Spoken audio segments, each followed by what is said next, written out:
Welcome back, Careblazer.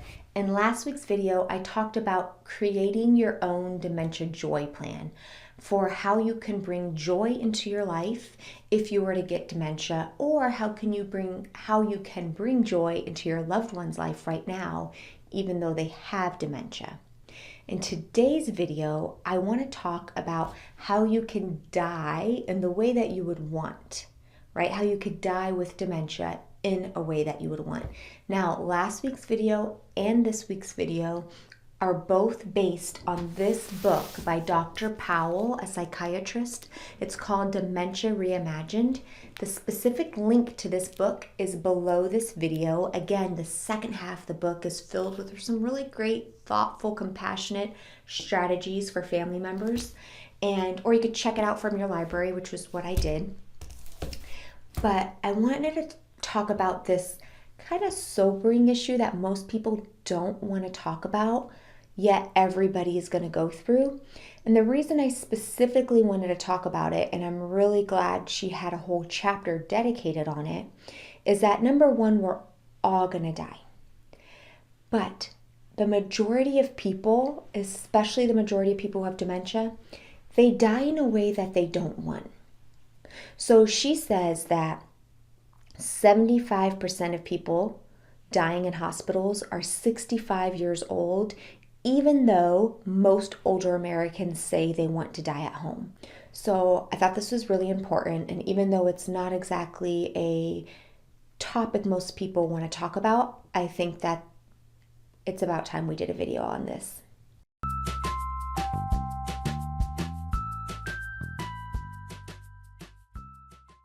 Before I get started, a quick reminder. I'm hosting a free online class. It's going to share how you can lower your dementia caregiver stress and feel better using the Careblazer map system I created. The link to sign up is below this video. I look forward to seeing you there. Okay, now back to the video topic. So the author talks about how many times bad care is offered to the person with dementia. Basically, and her definition of bad care is basically offering a treatment or a procedure that is just intended to extend their life with no consideration for their quality of life, and where the risks and consequences of that procedure or treatment far outweigh any benefit that your loved one would receive from that treatment. So here are her thoughts on reducing the chances that your loved one's going to be one of those people in and out of the hospital.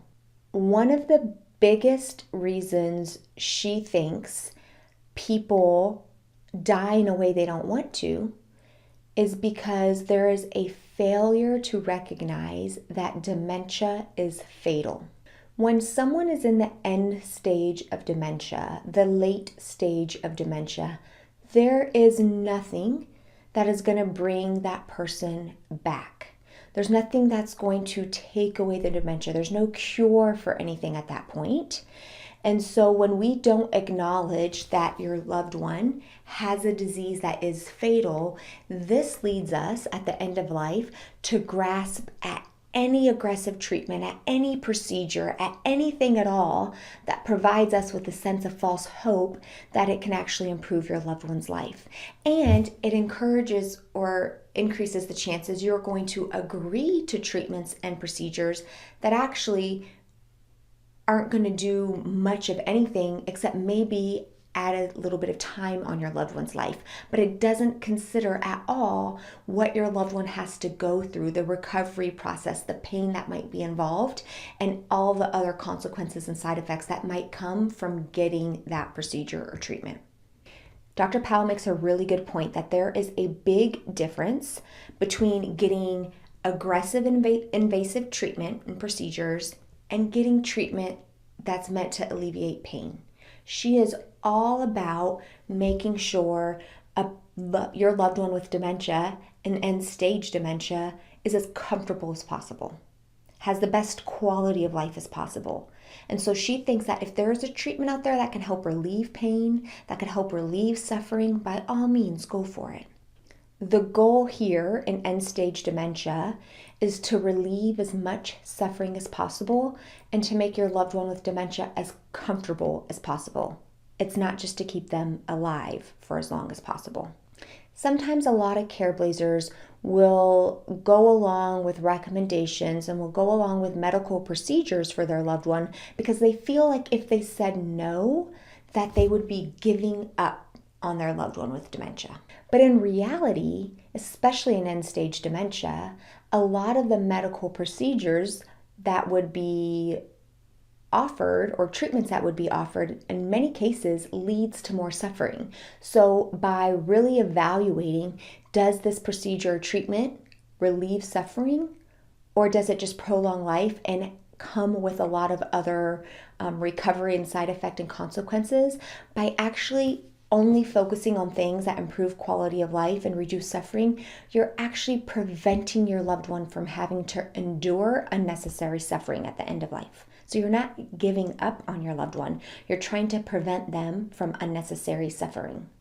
The author makes it very clear that the goal here is not to decline your loved one of all treatments and procedures. She's not saying don't do anything for your loved one with late stage dementia. She's just saying make sure that whatever you do, the main goal is to relieve suffering and not just to prolong life. So she encourages you to stop and ask yourself, will this procedure, will this treatment get them closer to the death that they would want?